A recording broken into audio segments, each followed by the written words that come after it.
Open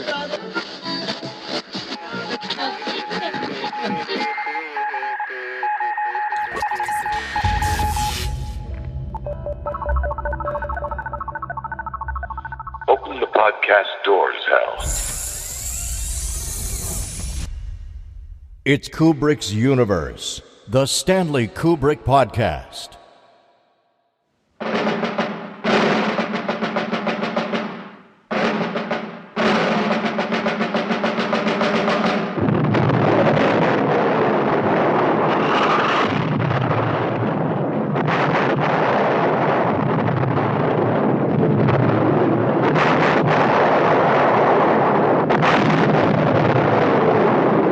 Me to suggest what you can do with that promotion. Colonel Dax! You will apologize at once or I shall be placed under arrest. I apologize for not being entirely honest with you. I apologize for not revealing my true feelings. I apologize, sir, for not telling you sooner that you're a degenerate, sadistic old man. And you can go to hell before I apologize to you now or ever again. Since the publication of the book 25 years ago, no one dared to make this movie. It was too shocking, too frank. What sort of casualties do you anticipate, sir? Say 5% killed by our own barrage. It's a very generous allowance. 10% more in getting through no man's land, and 20% more getting through the wire. That leaves 65%, with the worst part of the job over. Let's say another 25% in actually taking the anthill.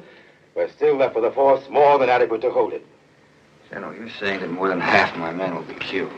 Aside from the inescapable fact that a good many of your men never left the trenches, there's the question of the troops' morale. Don't forget that. The troops' morale? Certainly. These executions will be a perfect tonic for the entire division. There are few things more fundamentally encouraging and stimulating than seeing someone else die.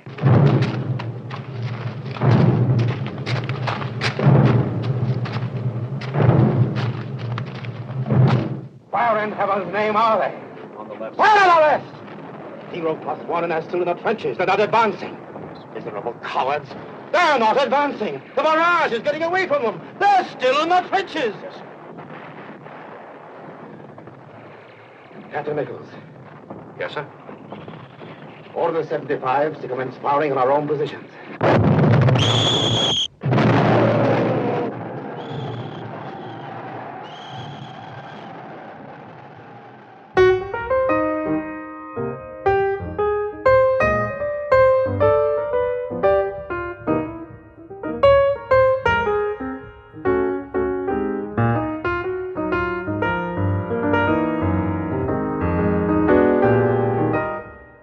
Happy New Year and welcome once again to Kubrick's Universe. We've had a busy year, so took a short break, but we always endeavor to provide at least 12 episodes a year. So don't worry, we're back. And we're going to provide you with another lovin' spoonful of your favorite director. On behalf of Stephen Rigg and myself, Jason Furlong, we welcome you back to the Kubrick's Universe podcast. All right, now we have the fourth part in our Thekatria Kubrick series. As usual, hosted by Mark Lentz and moderated by James Robert Sherman, with contributions by the many wonderful, wise, willful, and sometimes weird members of the SKAS Academy. For any listeners new to SKAS, SKAS is the Stanley Kubrick Appreciation Society. This episode, we are joined by Scott Edwards, Brian Kahn, Jonathan Harvey, Nick LaMattina, David Suchavati, Robert Castle, Kathy Metzger, John Harrig, A.J. Shapiro, James Phillip, Sam, and Stan Dorfman. And this time, we're going to listen in as they examine Kubrick's fourth feature film, Paths of Glory, which was released in 1957.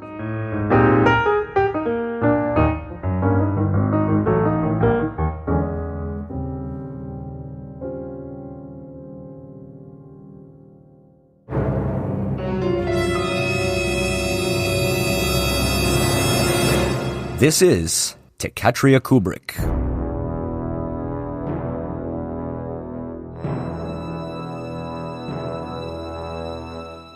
The 1957 anti-war film, Paths of Glory, was directed by Stanley Kubrick and co-produced through Kirk Douglas's film production company, Bryna Productions, and a joint venture between Stanley Kubrick and James B. Harris's Harris Kubrick Pictures.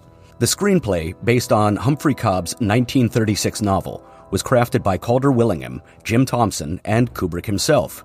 Set during World War I, the movie features Kirk Douglas as Colonel Dax, the commanding officer of French soldiers who defy orders to carry out a suicidal attack.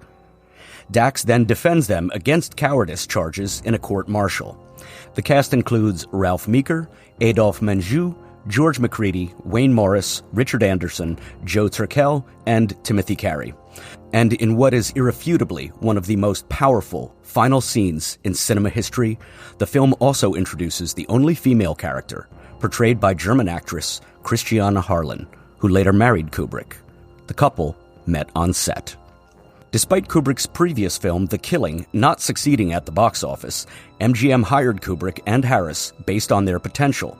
Remembering Cobb's book from his youth, Kubrick proposed it as their next project. Kirk Douglas secured a $1 million budget advance from United Artists after being impressed by the script. Production, costing slightly less than $1 million, occurred entirely in Bavaria, Germany. Timothy Carey was fired during production, and around 600 German police officers played the soldiers. Upon release, the film faced severe criticism and censorship in France, Germany, Spain, and Switzerland due to its anti-military tone. Despite not receiving Academy Award nominations in 1958, it garnered international awards and positive reviews, boosting Kubrick's reputation. The film received a BAFTA nomination for Best Film, won the Jussi Awards Diploma of Merit in Finland, and earned recognition at the Writers Guild of America Awards. In 1992, the U.S. Library of Congress deemed it culturally significant, preserving it in the United States National Film Registry. We now present to you this conversation, which was recorded on September 30th, 2023.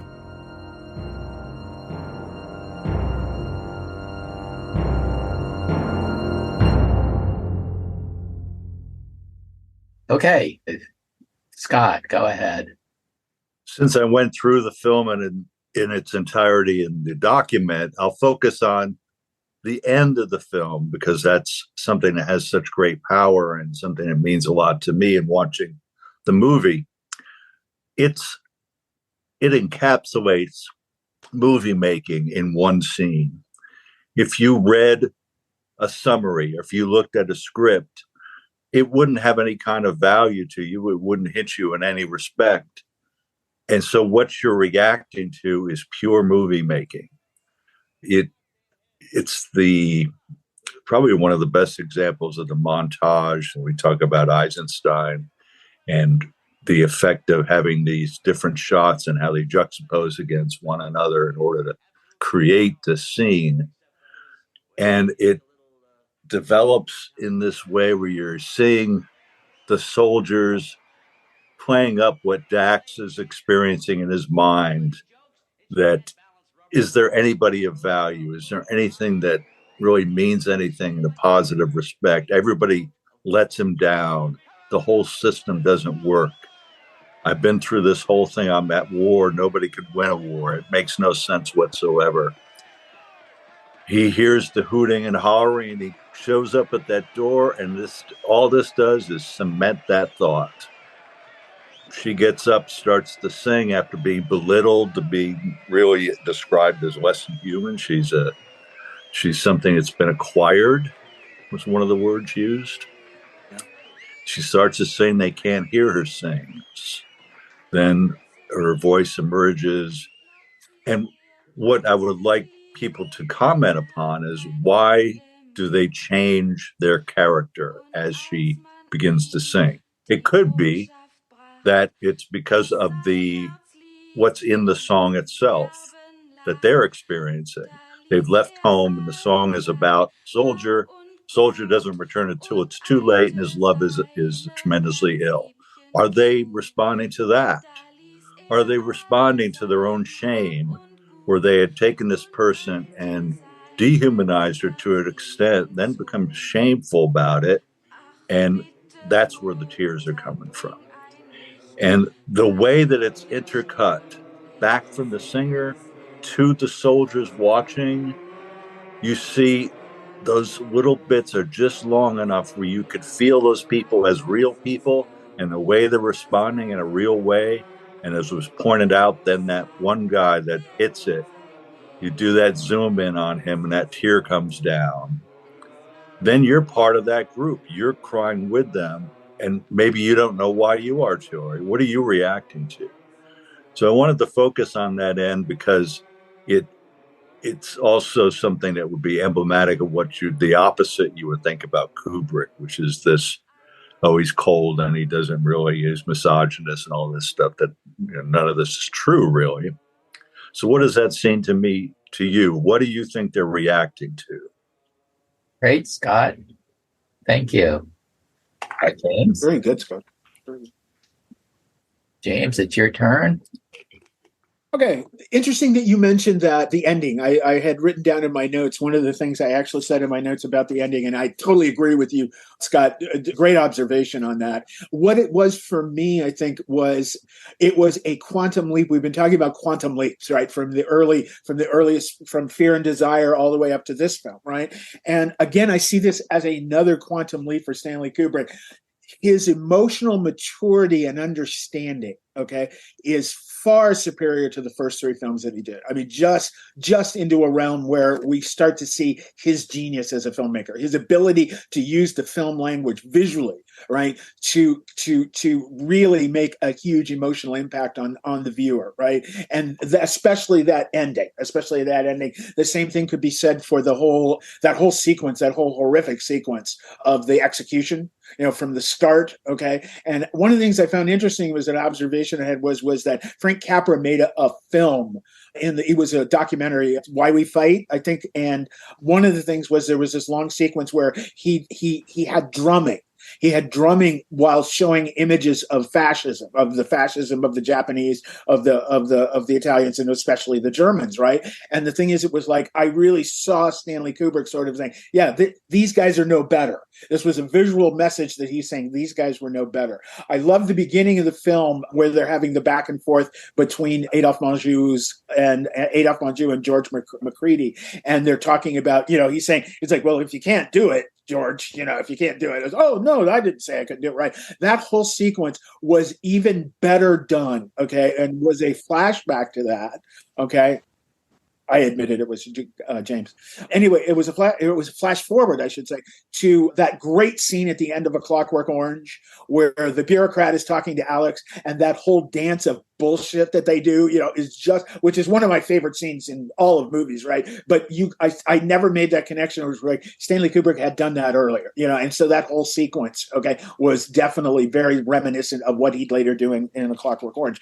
I had mentioned previously, I was talking about how I find the connections between Malick's film The Thin Red Line and this one visually for certain, because it's like the shot of the anthill is very similar to if you guys have seen The Thin Red Line, that crucial sequence of trying to storm the machine gun nest at the top of a ridge in A Thin Red Line. And the thing, it was like visually, it's almost very similar to those initial shots of the anthill, right?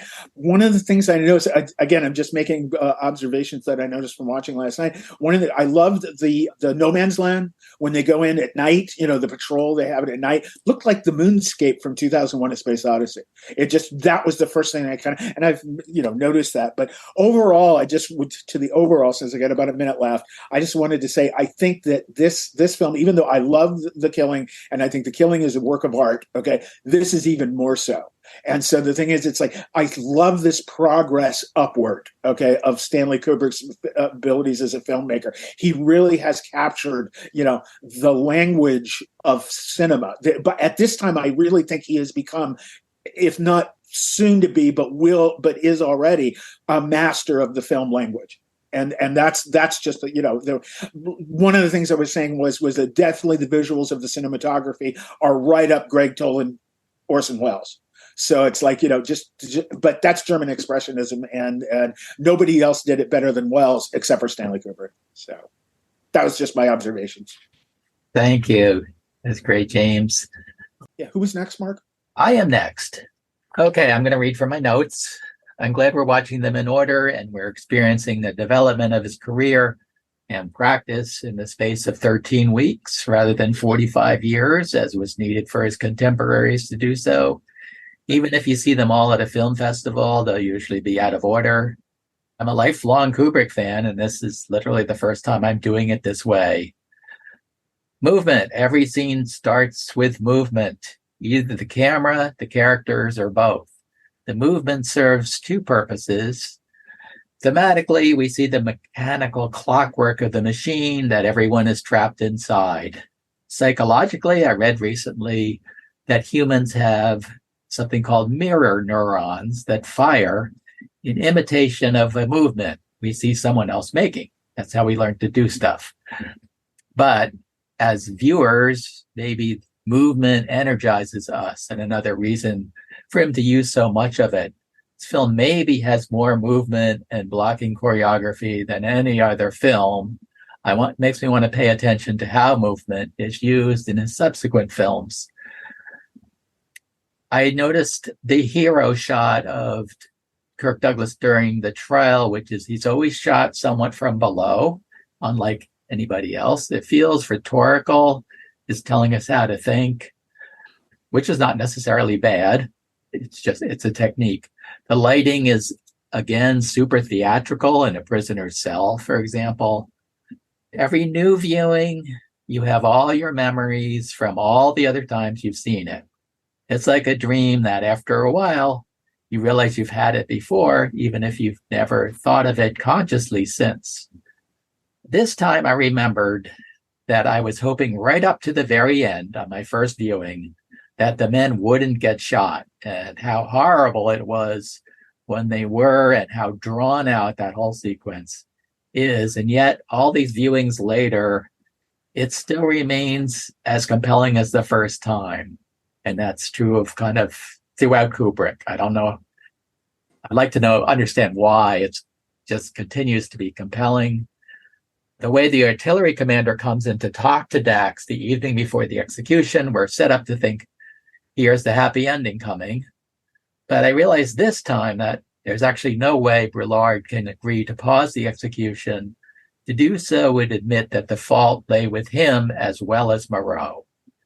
The tracking shot before the trench, through the trench before the shot, with the men getting more and more coated with dust from the barrage, as it is a brilliant visual metaphor for these men are being sent to their deaths. Kubrick thought up a way to express it non-verbally that is justly famous. As he said, the important thing is the feel, not the think of it. With all the motion, we are allowed to contemplate the mechanism that they're all trapped inside. And lastly, since my time's running up, there's an excellent interview with James B. Harris on the Criterion disc that we need to watch together. He said Kubrick made all decisions based on logic, with sound reason, not with emotion. All the bad decisions made in The Killing and Paths of Glory are not based on logic. Kubrick had a fear, this is from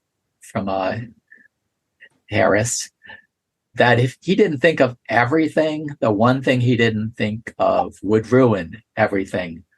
That comes from being a chess player. And that's the end of my time for now.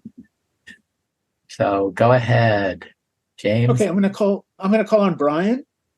So I am constantly amazed at this movie. I think it's his best linear narrative film that he's ever made. And I think it still resonates 60 years later. That doesn't mean he didn't creatively go on to do other things. This is a 10. It is a perfect film in terms of a metaphor for one of his universal themes about, you talk about, Scott talked about the power of the last scene, how war is this dance. I found it interesting. The dancing sequence is one dancing ball scene, and every scene with the general is really a dance. And they're dancing on a chessboard. That main set, it looks like a chessboard. And it's the humanity that is stripped away from everybody. Scott was talking about it before. Basically, over the course of the hour and 25 minutes, the humanity is just stripped out of these people. And the only thing that reinjects the hope of humanity is the singing of the German girl singing a German song to French officers that they resonate, which crosses across the whole war theme here, which I think gets lost because they're French soldiers and she's German. And that is the dehumanization of what war does to people. And you only see it in that last sequence, and that's why it resonates so powerful.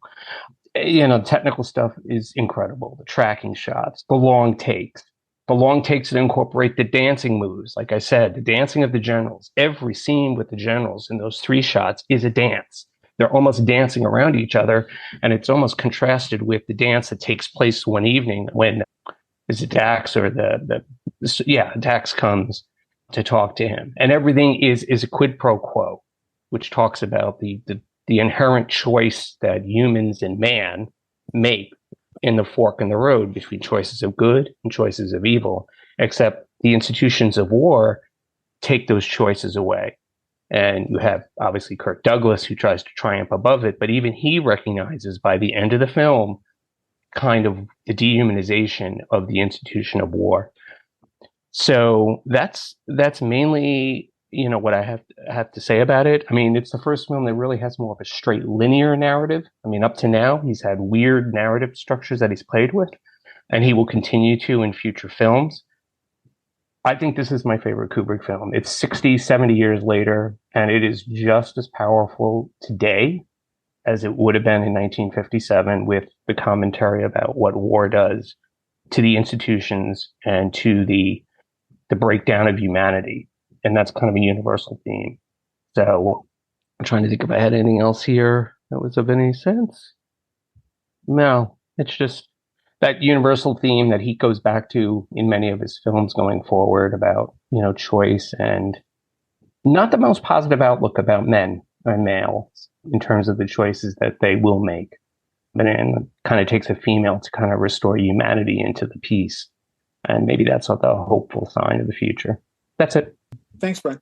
Okay, Jonathan, why don't you go next? One of the main things I'm noticing a much stronger thematic continuity between Stanley Kubrick's many different films on these reviewings and a certain parallel. So when I saw the people doing the ballroom dancing just the evening before the court-martial, I thought of the ballroom dancing of the Ghost in The Shining. The redemptive presence of the German singer at the end is reminiscent of the way that Alice acts as a redemptive figure in Eyes Wide Shut.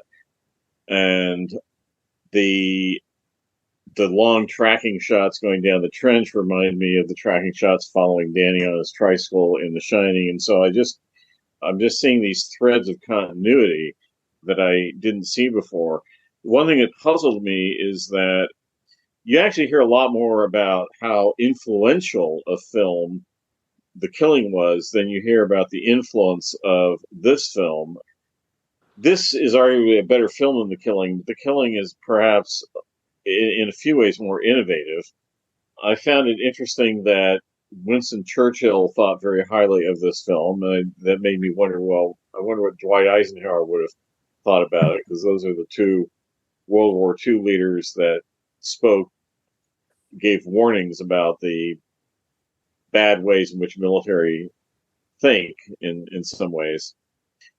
Adolf Manjou is very politically conservative. So I was just, so is Arlie Ermey, who played the drill sergeant in Full Metal Jacket. They're both very politically conservative men. And so I'm sort of curious as to what they thought of this film.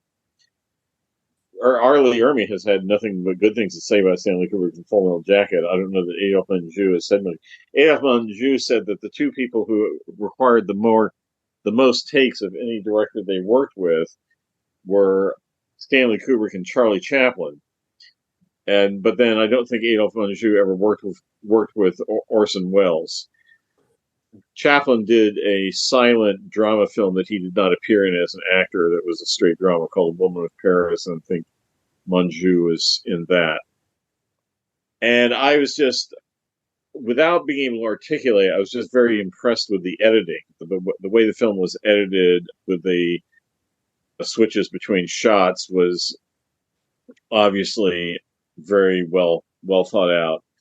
And it's unfortunate this film got banned in a lot of places when it came out. The French government wouldn't show it. And in fact, it not only was banned in some places, but a few countries, one or two countries, insisted that the opening music, which was the French national anthem, be replaced with something else. So that's about it. Thanks, Jonathan. Thanks, Jonathan. Thanks. Okay, next on our hit parade, Nicholas, are you available? Are you there? Hi, everyone. All right, so this is the second time in my life that I have seen this film. I just watched it, finished watching it about half hour ago. I can say that I could echo a lot of what has already been said. I'd like to focus on the questions because I think they a good springboard to kind of start. The first thing that was asked was about the ending, and so I think we all get that it's about finding humanity, seeing beauty in an otherwise very dark world. I mean, that's pretty obvious. But what I realized was that Kubrick, being that we have discussed him as having sort of a detached, nihilistic worldview, might, in a sense, be using a motif of a song to illustrate a larger point. In Paths of Glory, it ends in a song, and in Full Metal Jacket, it also ends in song. And so I thought about that really rather quickly in the end. It's the first thing that came to mind. I said, why would he be doing something like this? And I think it's a quick way to summarize theme that he's trying to explore throughout, whether it's 2 hours or 96 minutes as Paths of Glory. So I've seen it in other films. He could be one of the first directors because, war movies started, of course, in the silent era, and then you see a lot, and of course in the 30s, the 40s, going forward. But I've never quite seen a war film prior to that, and please someone correct me if I'm wrong, ending in song. Also, that the whole film is a perfect screenplay. I read the screenplay prior to watching the film. It's a 145-page screenplay if anybody wants to pull it up, which is interesting because film time usually dictates that it's a minute per page. But in this sense, it was the exact opposite. It was really heavy in dialogue. And it actually played out more like a stage play rather than a film, even though it's a visual medium. And of course, he shot it for film. But there's so much dialogue, and you have to really listen.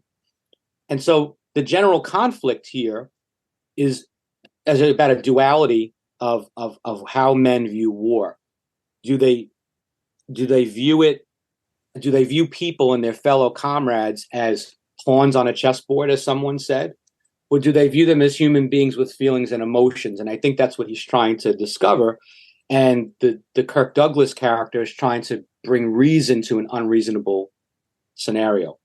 You see this then echoed many years later in films like Platoon, where you have the Barnes character who has lost all of his humanity.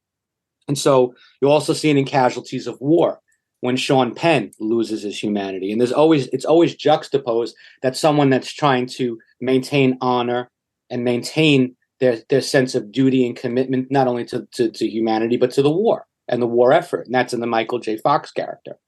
So when we look at the just from a purely visual standpoint, you see a lot of 1917, even though that, it's modern. It's a modern film with no edits per se. You can't really see the editing. You see the tracking shots. You see the staging. It's all there. And the last thing I'll say is that the Kirk Douglas character, when they were doing the executions, you could see Kubrick's affinity and knowledge of still photography when he captured his reactions to the men being shot. It was almost like a still photo, but moving. And I really enjoyed it. I really enjoyed this film. Excellent. Thanks, Nick. Okay, next on the hit parade, let's see. David, would you like to go? Okay. What Scott was saying at the ending, I saw it as the soldiers remembering it as a time before the war. That's how and That's why they were so tearful.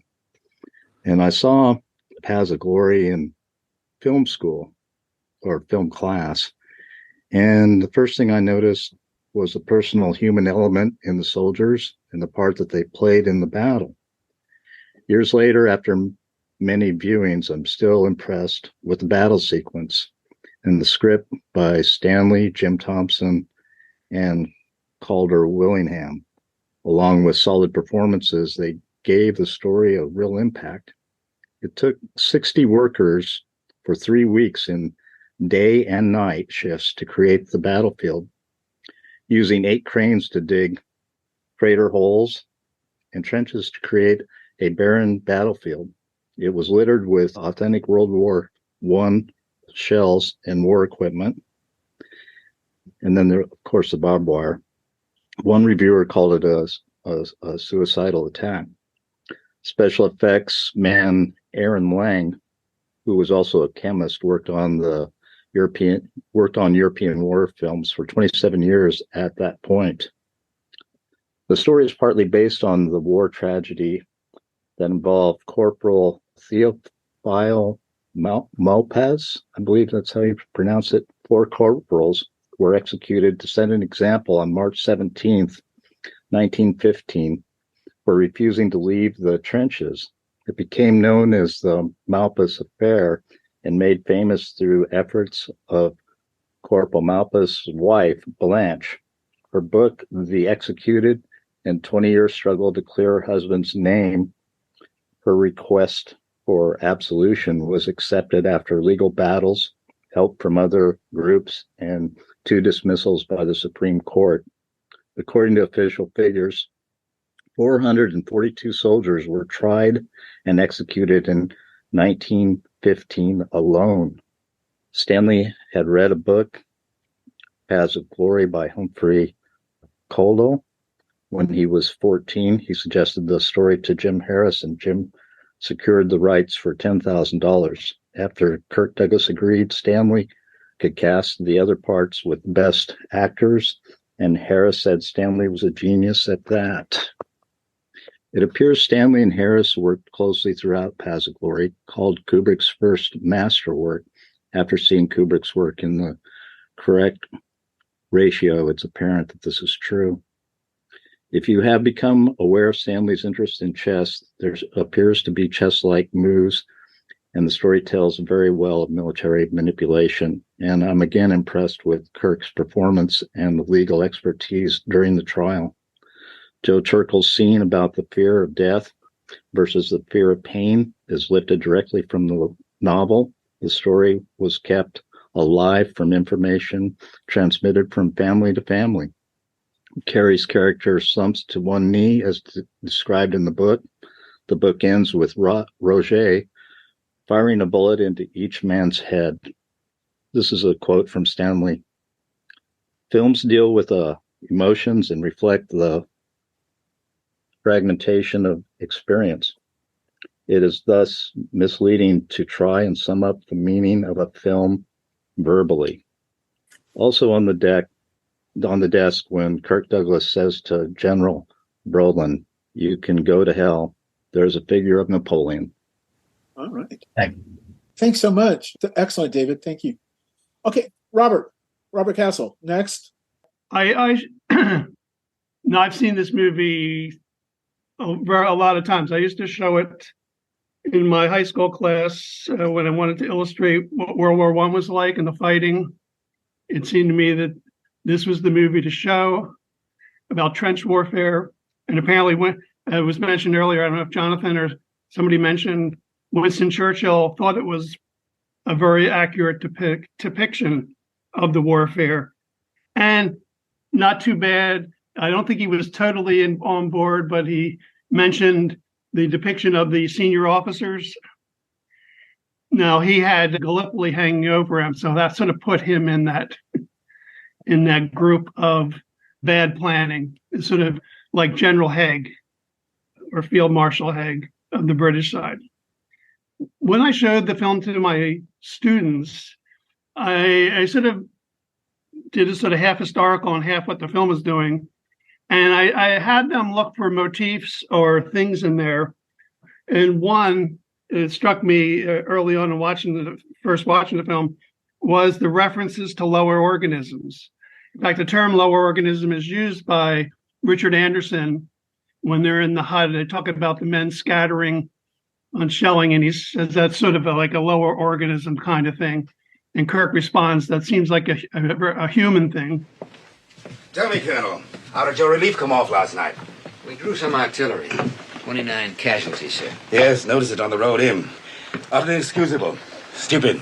All swarmed together like a bunch of flies, just waiting for someone to swat them. Well, they never learn, it seems. They get in a tight spot under heavy fire. Gang up every time. Herd instinct, I suppose. Kind of a lower animal sort of thing. Kind of a human sort of thing, it seems to me. Or don't you make a distinction between the two, Major? Oh, well, yes. Very regrettable, of course. Very, yes, indeed. Major, would you be kind enough to excuse us for a few minutes? Yes, sir. Of course. Colonel? In going through the film, it seems to be constant reference to quote unquote lower organisms. And to me, the best depiction of it is when they go across no man's land. I mean, I saw it less as a moonscape and more as sort of the primal muck in which the life is sort of crawling through, the early forms of human life, crawling through the dirt, the dark, and sort of the primeval slime. I also had them look for things like the elements of blackmail and persuasion, because it happens a lot. We have in the persuasion category, and sort of, I won't call it blackmail, but the first scene where Moreau gives into McCready gives into General Moreau's, or I can't think of it now. He gives into the fact he might get a promotion. Paul, I've come to see you about something big. It's top secret. It must go no further than your chief of staff and not to him, unless you can trust his discretion. Of course. A group of armies is forming on this front for an offensive very soon. Headquarters is determined to make a complete breakthrough. Why are you smiling? I'm really sorry. I thought for just a moment I knew what you were going to say. Please go on. I never knew you were a mind reader. What did you think I was about to say? Something about the anthill. You are a mind reader. Well, it is a key position. It's in my sector. To be perfectly honest, I've heard some talk. There's nothing really secret around headquarters. Well, what do you think? Well, it's the key to the whole German position in this sector. They've held on to it for a year now. And it looks as though they'll hold on to it for another year if they want to. Paul, I have formal orders to take the anthill no later than the 10th. That's the day after tomorrow. That comes pretty close to being ridiculous, don't you think? I don't imagine I'd be here if I really thought that. Paul, if there's one man in this army who can do this for me, it's you. It's out of the question, George. Absolutely out of the question. My division was cut to pieces. What's left of it is in no position to even hold the anthill, let alone take it. I'm sorry, but that's the truth. Well, Paul, there was something else I wanted to tell you. However, I'm sure that you'll misunderstand my motives in mentioning it. What was it? Oh, you'll be bound to misunderstand. However, as your friend, maybe I should tell you. What are you trying to say, George? Paul, the talk around headquarters is that you are being considered for the 12th Corps.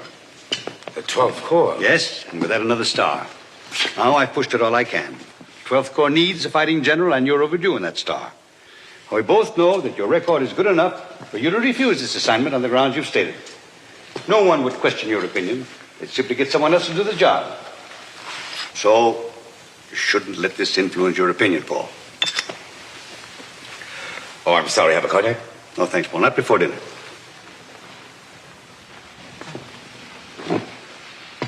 George, I'm responsible for the lives of 8,000 men. What is my ambition against that? What is my reputation in comparison to that? My men come first of all, George. And those men know it, too. I know that they do. You see, George, those men know that I would never let them down. That goes without saying. The life of one of those soldiers means more to me than all the stars and decorations and honors in France. So, you think this attack is absolutely beyond the ability of your men at this time? I didn't say that, George. Nothing is beyond those men once their fighting spirit is aroused. But, Paul, I don't want to push you into it if you think it's ill-advised. Don't worry, George. You couldn't do that if you tried. We have Moreau using blackmail on General Dax or Colonel Dax when he's trying to convince him to attack the anthill. In fact, that scene sort of mirrors the earlier scene where there's great resistance and finally the officer gives in, maybe for different reasons, but still it's an interesting comparison. Well, Colonel, what do you think of it? What do I think of what, sir? The anthill. Colonel, your regiment is going to take the anthill tomorrow.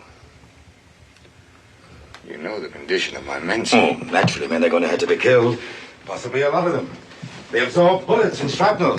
And by doing so, make it possible for others to get through. What support will we have? I have none to give you. What sort of casualties do you anticipate, sir?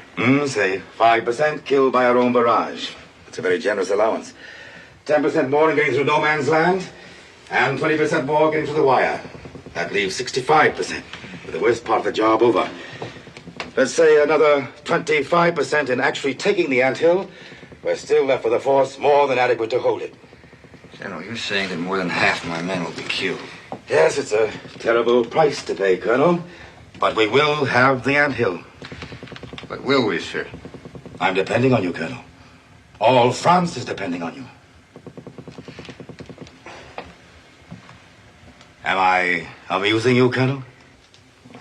Not a bull, General. I don't need a flag waving in front of me to get me to charge. I don't think I like your comparison of the flag of France to a bullfighter's cape. I meant nothing disrespectful to the flag of France, sir. Patriotism may be old-fashioned, but show me a patriot and I'll show you an honest man. Well, not everyone has always thought so. Samuel Johnson had something else to say about patriotism. And what was that, may I ask? Well, nothing really. What do you mean, nothing really? Well, sir, nothing really important. Colonel, when I ask a question, it's always important. Now, who is this man? Samuel Johnson, sir. All right, now what did he have to say about patriotism? He said it was the last refuge of a scoundrel, sir. I'm sorry, I meant nothing personal. You're tired, Dax. You're very tired. It's you who are exhausted, not your men. And it's my fault. I've given you one impossible task after another. You need rest. You need it badly. And you never would either. Therefore, you're not going to have any say-so about it, Colonel. As from right now, I'm ordering you on indefinite furlough. General, you can't take me away from my men. You can't do that to me, sir. Not to you, Dax. For you. For your good and for the good of your men. The good of my men, sir. If a commanding officer lacks confidence, what can we expect of his men? Naturally, I don't want to relieve you, but I must have your enthusiastic support. Not once have you said that your men can take the anthill. We'll take the anthill. If any soldiers in the world can take it, we'll take the anthill. And when you do, your men will be relieved and get a long rest. You also have after the patrol in no man's land, Paris goes back and forth with Roger, and Roger essentially is basically not using blackmail so much as persuasion. Like, nobody is going to believe what you say, and therefore, you should just keep quiet. Well, surprised, Lieutenant? Yes, I am. Happily surprised. I thought you'd been killed. You didn't wait around to find out, did you, Lieutenant? Now, look here. What do you mean? I mean, you ran like a rabbit after you killed Lejeune. Kill Lejeune? What are you talking about? I don't think I like your tone. You're speaking to an officer. Remember that. Oh, well, I must be mistaken then, sir. An officer wouldn't do that. A man wouldn't do it. Only a thing would.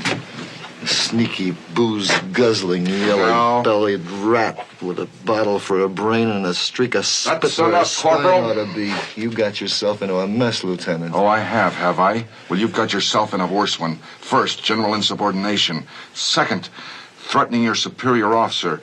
Third, refusing to obey an order and inciting others to do the same. Now, how do you think those charges are going to look on paper? Not half as bad as these. Endangering the lives of your men through recklessness, drunk on duty, wanton murder of one of your own men, and cowardice in the face of the enemy.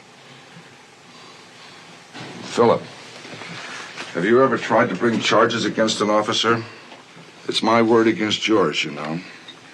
And whose word do you think they're going to believe? Or let me put it another way. Whose word do you think they're going to accept? Now, I'll tell you what I'm willing to do. So far, all I have written in this report is that you and Lejeune were killed while out on patrol. I'll fix this to read that you made your way back after becoming separated during the skirmish. That'll end the matter once and for all. You killed Lejeune, you know that, don't you? I'm sorry, it was an accident. I'd give anything in the world if it hadn't happened, and that's the truth. Honestly, I know you don't like me, but what kind of a man do you think I am? Oh, good morning, Colonel. At ease, man. I've been waiting for your report, Lieutenant. Well, I think we found out a thing or two. Everything go well? No, sir. Private Lejeune was killed. How'd it happen? And then later, Dax blackmails Brouillard in trying to convince them to, save the men. It's been a pleasure discussing this with you, Colonel, but I'm afraid that I better be getting back to my guests. Forgive me for having kept you from your party. Oh, by the way, sir, have you heard that General Moreau ordered his own battery commander, Captain Rousseau, to open fire on his own positions during the attack? Well, of course, the captain refused without a written order. But General Moreau demanded that he commence firing on our own trenches. Again, Rousseau refused without an order in writing, but again he was ordered, and again he refused. All in front of witnesses. Do you actually believe this fantastic story? Here are copies of the sworn statements from all the principals involved. Battery Commander Rousseau, Captain Nichols, the artillery spotter, the telephone clerk, and my own deposition. What has all this got to do with the charge against the condemned prisoners? General, in a tantrum over the failure of an impossible attack, orders his artillery to fire on his own men. Now, the same officer, on the same day, orders a court-martial in which 3 of his men are sentenced to be shot.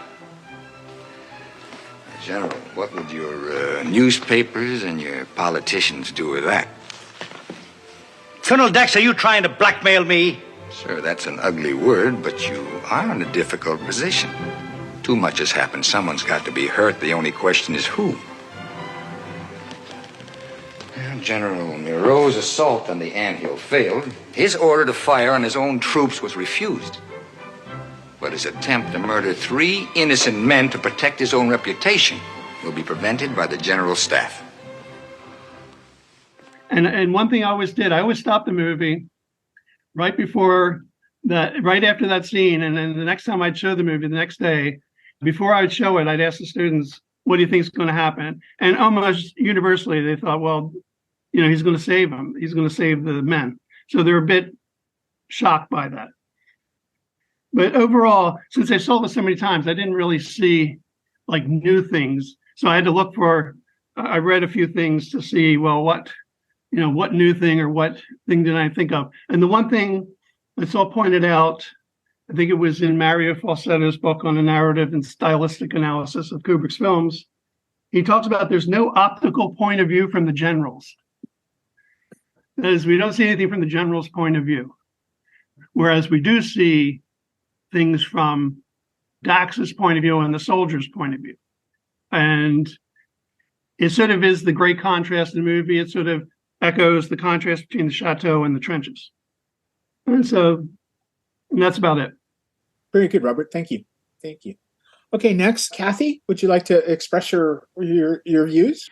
Yes, I was just struck again by how amazing the camera work is in the trenches, in any of the trench scenes, and how much that communicates the exhaustion and the physical and emotional exhaustion and a kind of despair.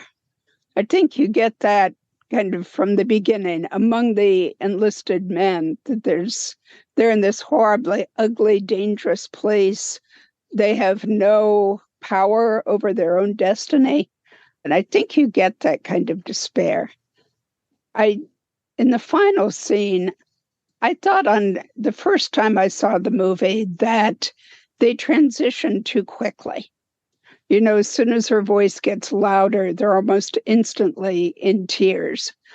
But this time it struck me that being as battered as they were in every sense of the word, they would make emotions are always there at the surface. So an emotional transition that fast becomes more believable. I also was really impressed by Kirk Douglas. I mean, I've been a Kirk Douglas fan, but he's not always that subtle in all his movies.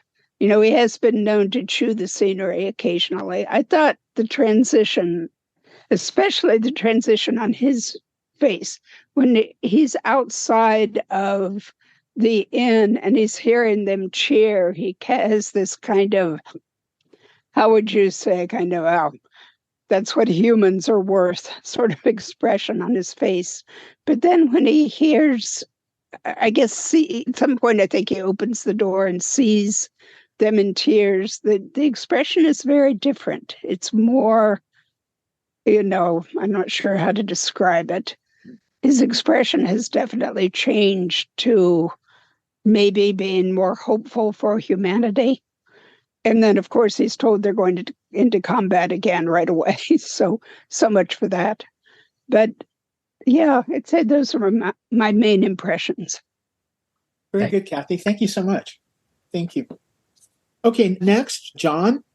So I was thinking, as the topic says, thinking about when you're young and when you're older seeing the film. And when I first saw it, I had to rent it on VHS.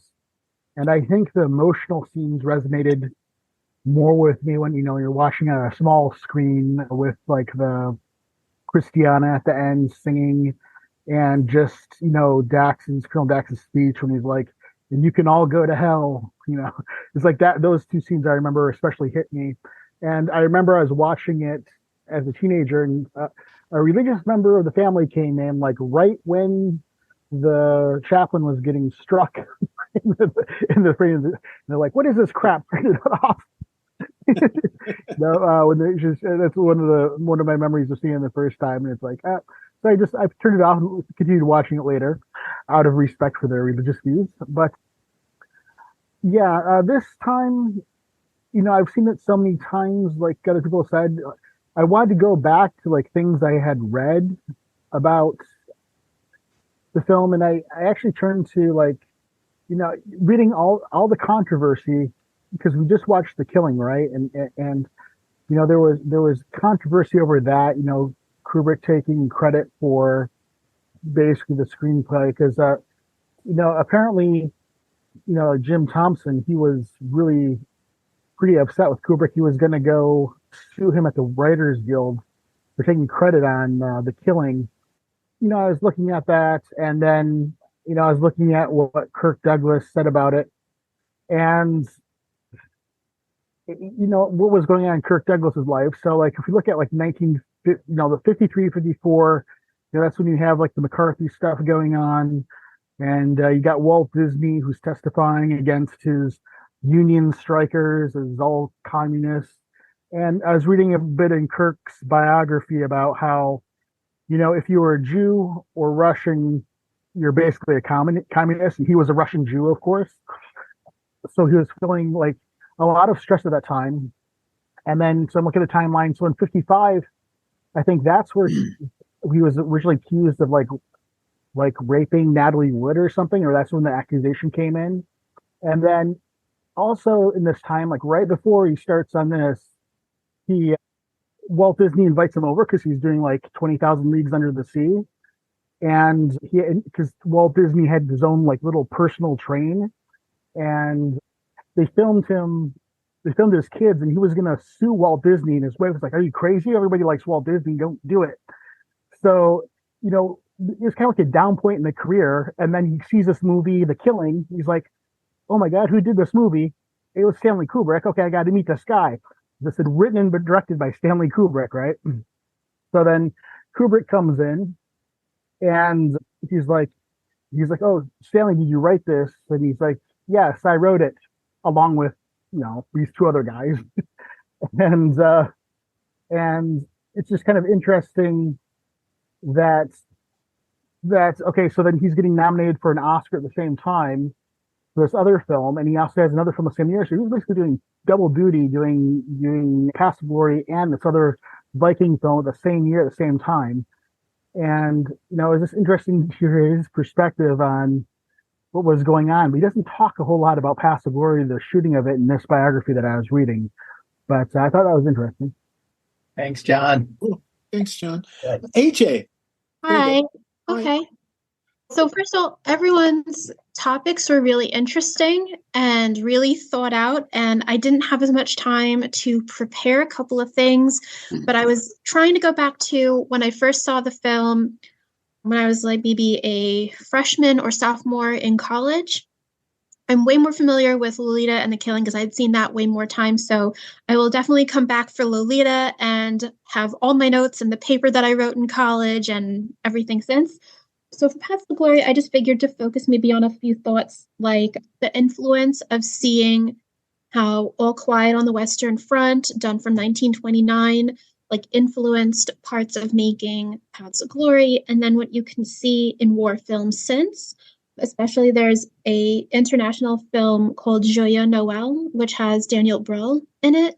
And it just really all excellently shows that First World War trench warfare and what it means to be on opposite sides and no man's land. And, when you also think of just the influences of like other stories, like I remember comparing it to Orwell's A Hanging or his other short story, Shooting an Elephant. And, just the dehumanization of, the enemy, and also the, like, I think there was another topic brought up before, but the classification between the lowest of the soldiers to the highest of the ranking officers, the generals, so that that all of these decisions are made from the top down. And Dax's ability to stand up for his soldiers, his team, and the right thing, and having that morality. But then I was also thinking about the endings of Paths of Glory and how, and I read this a little bit, on how the studios generally don't like it when a film has a unhappy ending, or like, the heroes, die, or the heroes don't get to have that justice. So in Paths of Glory, there was like, a way to shoot it so that they had the original ending matching closer to the book, and then they had a different ending that the studios were pushing for that they think audiences would more so appreciate. And it was Kubrick and Harris that said, at the very end, like, no, we're going to go with the original ending and it's going to go well. And the distributors at the end were like, okay, we agree. And, took it as is. And that last ending of the officers getting executed stuck, because without that push by that team, it would have been a very different kind of ending.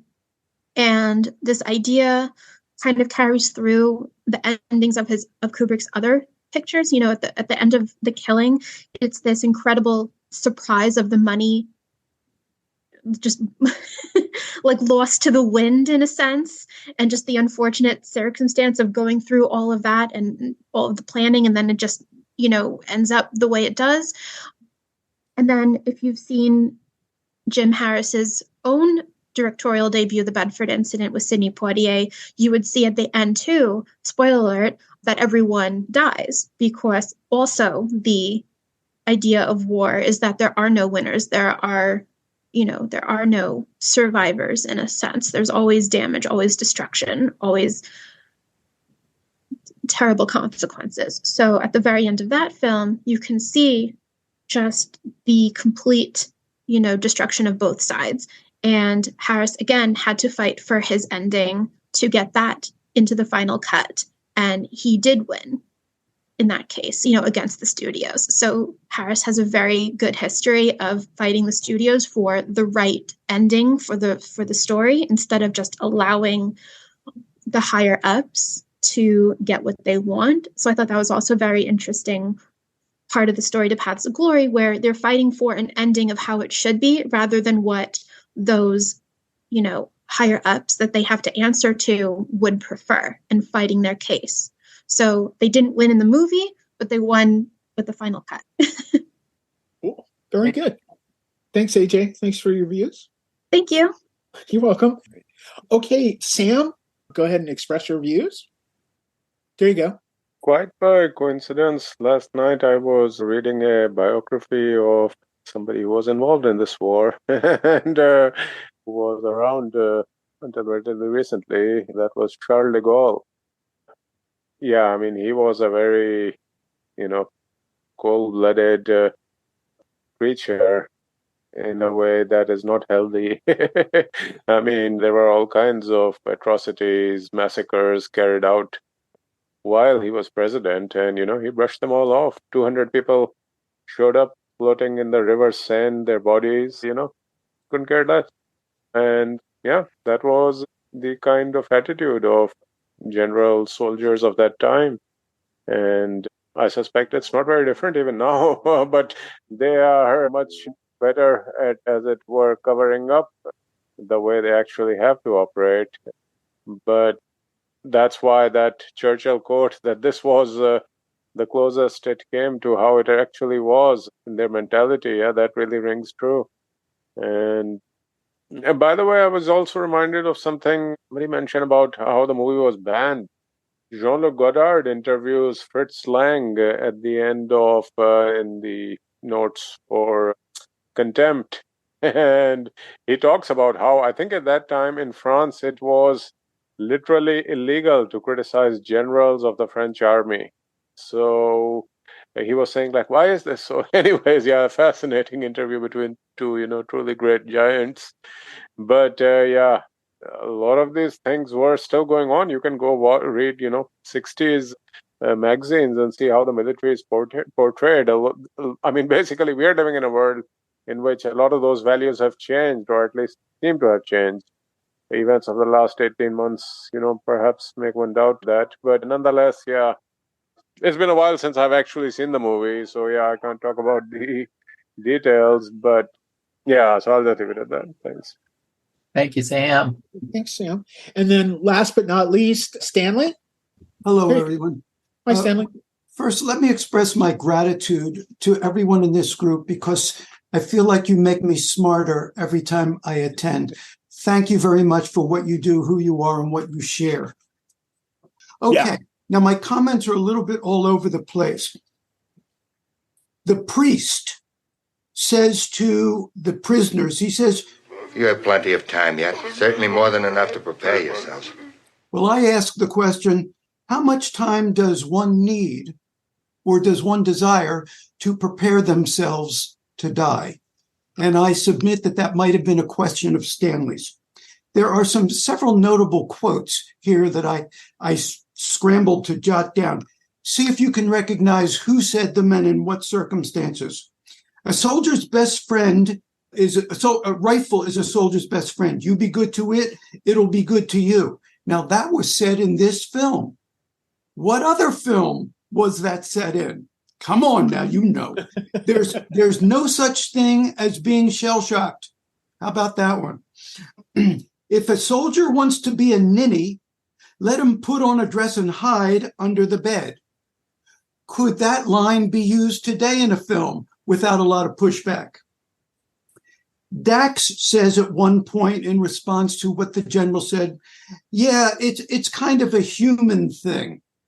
You know what I mean? When he was referring to being more humanistic.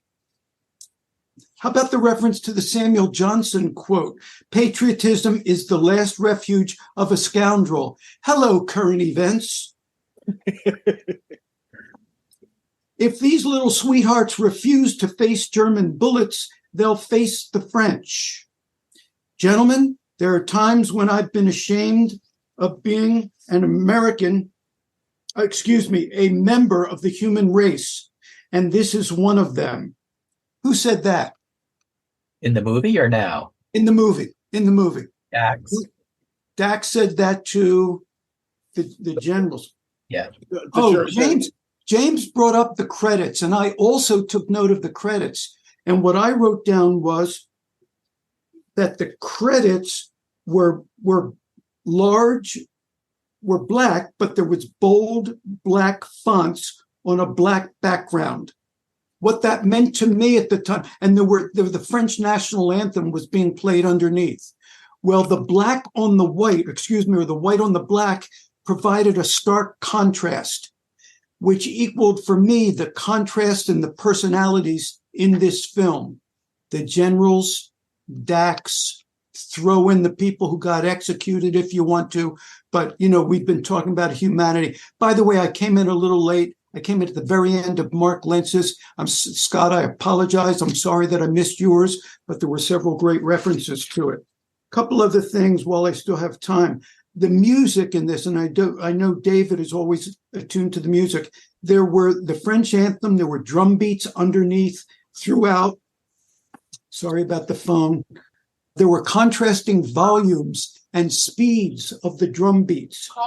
How about when Corporal Farrell, who was played by Nicky from The Killing, thank you. How about when he slams the cockroach and you hear the slam on the table?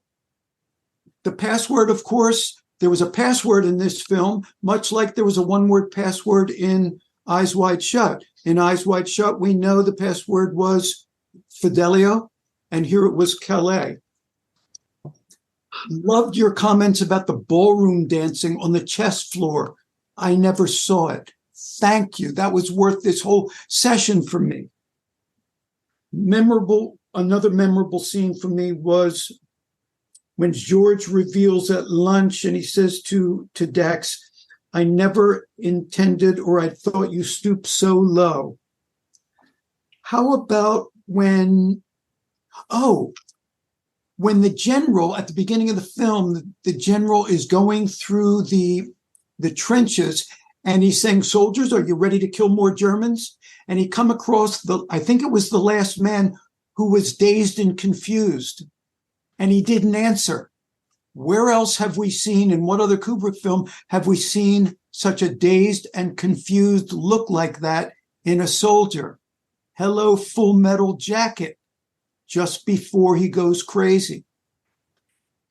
France cannot afford to have fools guiding her military destiny. And then that was from the general. And then he offers Dax the general's job. And of course, Dax refuses and basically says, take your job and shove it. Okay. Oh, one more thing. There was a great Columbo moment in this film, making reference to Columbo, Peter Falk. What was that moment now? When France cannot afford, that's when Dax turns as he's walking out the door, I think, and says, France cannot afford to have fools guiding her military destiny. I think that was, it was kind of like one more thing, General. Okay, that's it. Thank you. Scott, do you have a follow-up? And then we'll go to Jonathan. I have a tidbit and a follow-up. Forgot to put in a note that I made that Adolphe Menjou served in World War One. And then the follow-up is there have been a few discussions about the scenes of persuasion and the first scene with the general and Dax. It happened about 3 or 4 times in this film. It reminded me of the scene in The Killing when Marie Windsor and Vince Edwards, they know that they're lying to one another, yet they're doing it, and you just go along with the ruse. And that happened in every one of those scenes. It was similar to that scene where they were saying, "Oh, I love you," and we're going to stay together. And they knew that wasn't going to be the case. They knew they were really going to take advantage of one another, and that was same kind of conversation in this film. Yeah, great. Thank you. Jonathan, you are next. I had 4 follow-up remarks to things other people had said. One is, there's often a metaphor with chess in Kubrick's films. This literally strikes me as a chess game where one side is actually cheating and breaking the rules and hoping the other side doesn't see. I'm reminded of this saying that sometimes I've heard biologists say the reason they do not debate creationists is that debating a creationist is like playing chess with a pigeon who poops on the board, knocks over the pieces, flies away, and declares victory. And this is seemed to me what the executioners were doing in this particular film. So it's literally chess with cheating. The second thing, AJ, I think, was mentioning about leads getting killed. The strong rule in Hollywood up until 1960 was that if an actor got top billing, their character could not get killed. As long as they weren't top billed, of course, Kirk Douglas gets top billing in this movie, then it was okay to kill them. And the first movie to break this rule, very flagrant rule, was Psycho, a few years after this one. It is the reason why the original screenplay On the Waterfront had Brando's character getting killed, and they said they couldn't do it because it was top billing. And shortly after the film came out, the author of the screenplay published a novelization of On the Waterfront, which was faithful to his screenplay, and Brando's character, Terry Malloy, does get killed in the novelization, though not in the film. And the absurd case is that when they made a film of Anna Karenina, she didn't die either. That's the most absurd. The other thing is, the other war film I can think of with people singing at the end, which is actually very similar to this, is Kenneth Branagh's film of Henry V. I think closes with a scene where these rather beleaguered, disheartened soldiers who are beleaguered and disheartened by the fact that they won victory all sing a Te Deum together. I think it's not in Shakespeare. It's certainly not in Olivier's film of Henry V, but he just has all these victorious but still discouraged soldiers singing a Te Deum. It's very similar to the ending of this film, I think. And then finally, someone mentioned the rape accusation against Kirk Douglas, but I don't think that became public until long after Kirk Douglas's death. It was not public knowledge during Kirk Douglas's lifetime. Thanks, Jonathan. Yeah, that was actually now after Natalie's death. Her sister made that accusation. Yes, Lana Wood. Michael Douglas said they were both dead at that point. Let the dead be dead. Something like that. Yeah. Okay, or Bob. Yeah, a couple things. It was going to the depiction of the trench warfare and such, and the Churchill quote. There was a sort of comical version of trench warfare in Blackadder Goes Forth, which was 1989. And it really captured especially this sort of insanity of the generals.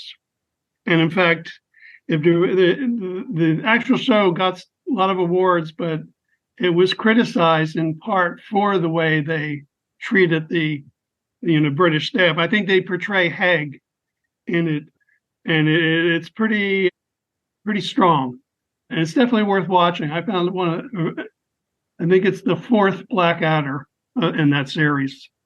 If anybody, probably can find it somewhere. And what was the other?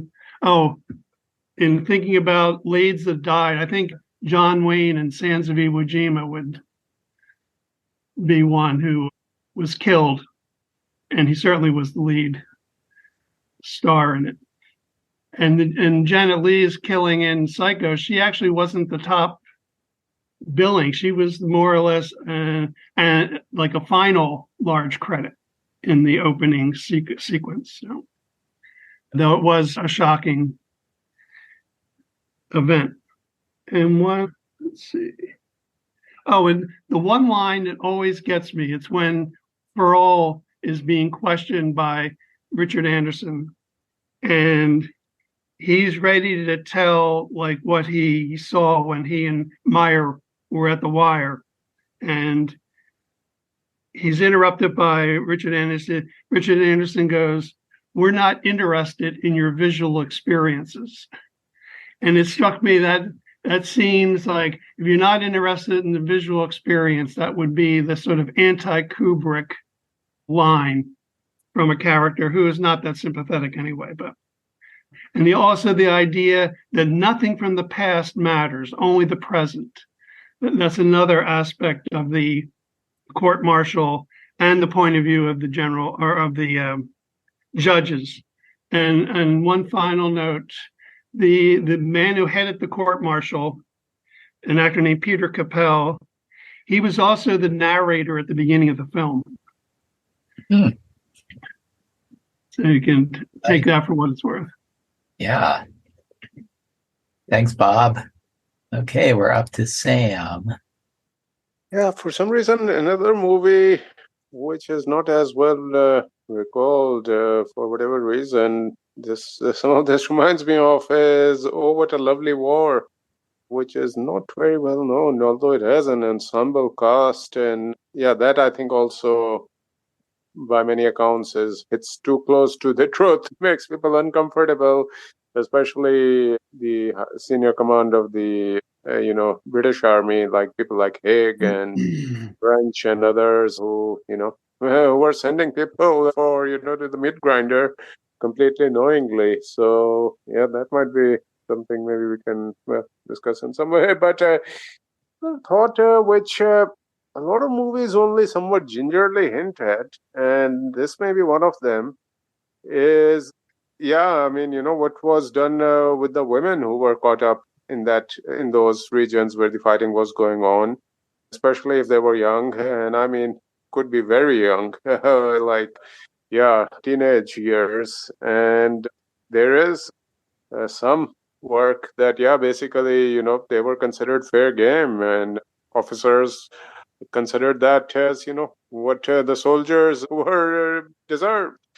So some of these things are, again, they require a little bit of digging, but in a world where human life has been devalued to an extent where it's no different from life of a animal that is slaughtered and eaten, then that can happen too. So one other thing that, as far as I recall, there were like more than 50,000 German soldiers who were executed during World War II for basically reasons like this: cowardice, insubordination, whatever.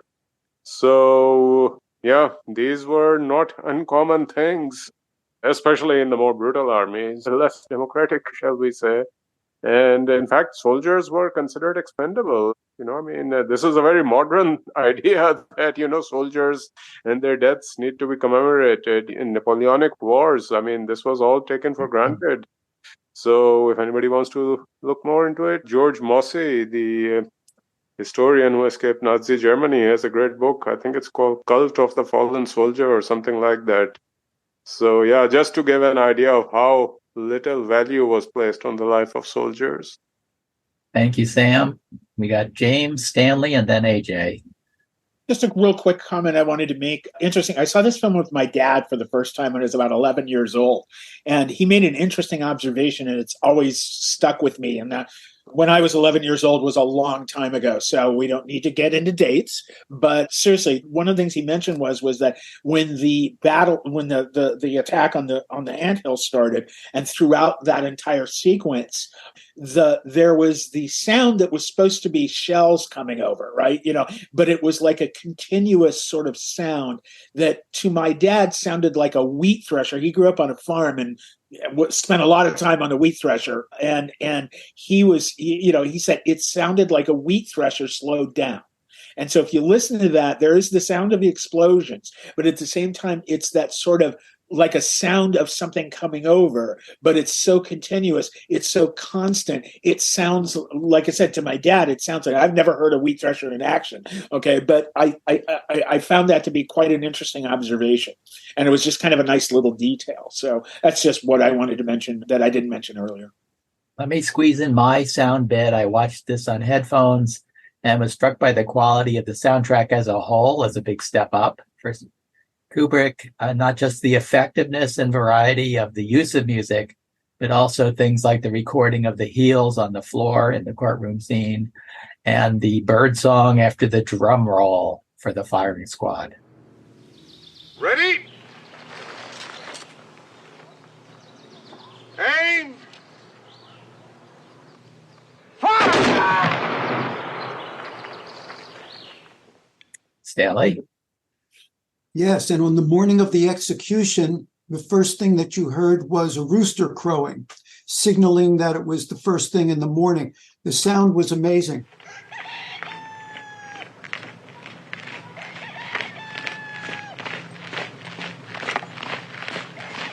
A couple of quick points. I read that Gene Siskel of Siskel and Ebert referred to this film as a near perfect film. Secondly, Stanley was 29 years old when he made this film. I don't know about you, but at 29, I was still playing pinball machines. You know what I mean? So, and he made this film. Talking about banned films, it might have been AJ who brought this up. I recently saw, it's the Polanski film, An Officer and a Spy, which was also banned, yes? And this one, I believe, was banned in France until 1975. Jonathan, you're checking me on that, right? That's correct. Okay, Jonathan, I don't want to be wrong on that now. Okay. All right, that's it for now. Thank you. You have one last thing, James? I just want to say again, oh, I'm sorry, James P. I'm sorry. We got to get James. Just a second. All right, my last comment.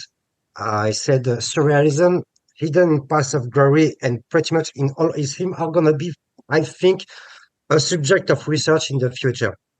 To return in Fear and Desire, if you remember, if you rotate the screen, you can see he hide paintings. If you watch Paths of Glory and pretty much all his films, I'm going to talk about it for 2001. If you rotate the screen, he hides paintings. It's not something like a conspiracy or I don't know why. He was very close to those people. Even if you watch in the past when he was working for Life magazine, he met George Groves, someone who was born the same day than him, July 26. And George Groves was a surrealist painter, and he was creating paintings. When you rotate them, you see another things, new forms, new suggestions. Stanley used the same thing. I know it's difficult to imagine that, but he hide paintings. That's a good observation. Yeah. Very good, James. I like it. Yeah. You are in For later, I'm going to talk about it. Great. Okay. AJ. Yeah, I just wanted to say this was a really great, I want to say conversation to be a part of, and I really appreciate being invited into this, and I look forward to joining next time. And this is just more so for my curiosity about what kind of backgrounds all of you come from, whether you have like a film studies or filmmaking background, or I think Bob's, said he was a teacher. So I'm just really curious, how you all kind of came into not just loving Kubrick, but also other directors and other films, and just to mention, curious. AJ, how much time you got? No, AJ, I have a degree in film. I don't know if it's worth anything, but I do have one. So I think everybody else definitely has a background in filmmaking, film scholarship. I know, Nick, you have a filmmaking, and I'm not sure if you have a film degree, but I know you've been involved in filmmaking for a long time. So, but if anybody else wants to pipe in and give their I have zero background. I'm purely an amateur. I drive a wheat thresher. A fan of film, but I'm a product of television production, a much more immediate discipline, but because film requires a lot of patience. My personality, so in the fork in the road, I went towards live and television more than film, but I do appreciate it. Mm-hmm. Well, I have 4 relatives who've worked in the film industry. 3 who have worked in the film industry, and 1 of whom wrote film reviews for a nationally circulating magazine for 2 years as a second moonlighting job. And the most extensive was my brother, who actually went to film school at NYU and worked as a video graphics designer for many, many years. I myself have written extensively on film for Wikipedia, about half of which has been for Kubrick movies, and 2 of which have a lot to do with it. I think my 2 major ones is all the different conspiracy theories about The Shining were gathered together into a single place for the first time in Wikipedia in 2010. I was the one who put all that information there. Then 2 years later, the film Room 237 came out. I was not allowed to make any commentary because Wikipedia has a strict rule on no original research and no synthesis. So I was not allowed to make any cross comparisons of that. Then any royalties for you, Jonathan? From I'm afraid not. Okay, and I also wrote the Wikipedia section on the differences between the plot and the movie of The Shining. And about 10 years later, when Dr. Sleep came out, half a dozen of the reviews of Dr. Sleep said, for more information on the differences between the movie and the book, see this section of the Wikipedia article, and had a link to the section I read. So I'm guessing that in October of 2019, I was one of the most read article authors on Wikipedia. Cool. I have my bachelor's and my master's in film studies, and I was a judge for a Long Island Film Festival for about 3 years, and then I found my career in more so on the law side of film. So I was working at a entertainment law firm, and then I joined SAG-AFTRA. So I'm it's been a long time since I've been able to really share in film studies classes and cinephile groups and such. So this is really great, and just happy to meet everyone. Well, welcome. Great Welcome. Yeah. Nick, you have anything to add before we get to Stanley? As far as my background? Well, AJ knows your background, right? Yeah, I'm pretty. We're fast new friends. Yeah. Awesome. Actually, I was starting an advisory business, and AJ, I was on the message boards, and AJ, welcomed me into the message board. Then we started talking, and so I said, you got to really meet the guys. AJ, you're not right. This week, Robert Kohler, who is our resident film critic, who has literally been to some of the best film festivals in the world, and he's someone that you're really going to love. And Mark McKinnon's not here. He's a location guy, and there's just so many things you learn from one another. So, we're really happy to have you, AJ. Thank you. But I would say, Nick and JJ, you're kind of the younger group coming up here. So you may be taking over the mantle here in due course. These kids today. Stanley, did you have? AJ, in answer to your question, from time to time, I like to provide a little comic relief for all these film aficionados. And in the immortal words of Chauncey Gardner, as for me, I like to watch. Oh, I love that movie. Importance of being there. Yeah. Anyway, Mark, I'd just like to add, Mark, thanks for putting this together. Once again, you're our resident expert in keeping everyone in line, and I appreciate it. And it was a great show. Great show today. Great show. Thank you. Spartacus next. Spartacus is next. Have a good weekend, guys. Everybody have a great one. Thank you. You too. Bye. Thank you. Bye, Kathy. Everybody. Bye, everyone. Bye, Nick. Bye-bye.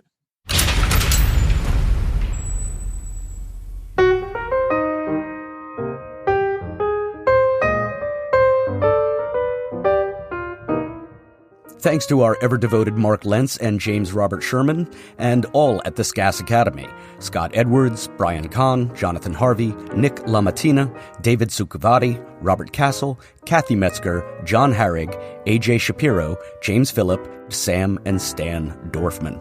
Next time we will be exploring Kubrick's fifth feature film, Spartacus, from 1960, as part of our ongoing Thekatria Kubrick season. By the way, Thekatria is Greek for 13. Okay, maybe you knew that already. But at any rate, please check out our two Facebook groups, the Stanley Kubrick Appreciation Society and Kubrick's Universe. Also, we've got two great YouTube channels, again, for the Stanley Kubrick Appreciation Society and Kubrick's Universe. And wow, holy 1 point perspective, Batman! We are now in our 7th year. So please support us by rating and reviewing the show, and of course, head over to patreon.com, search Kubrick's Universe, and offer your support from as little as $1 or 1 English pound a month. Your support keeps the only continuously running all Kubrick podcast going. Anyone who rates, reviews, or becomes a Patreon supporter of the show will get a shout-out and also gets the chance to appear on an upcoming episode. On behalf of Stephen Rigg and myself, Jason Furlong, thanks so much for listening. We look forward to joining you once again in Kubrick's universe. C'est tout, les amis. Vous voir.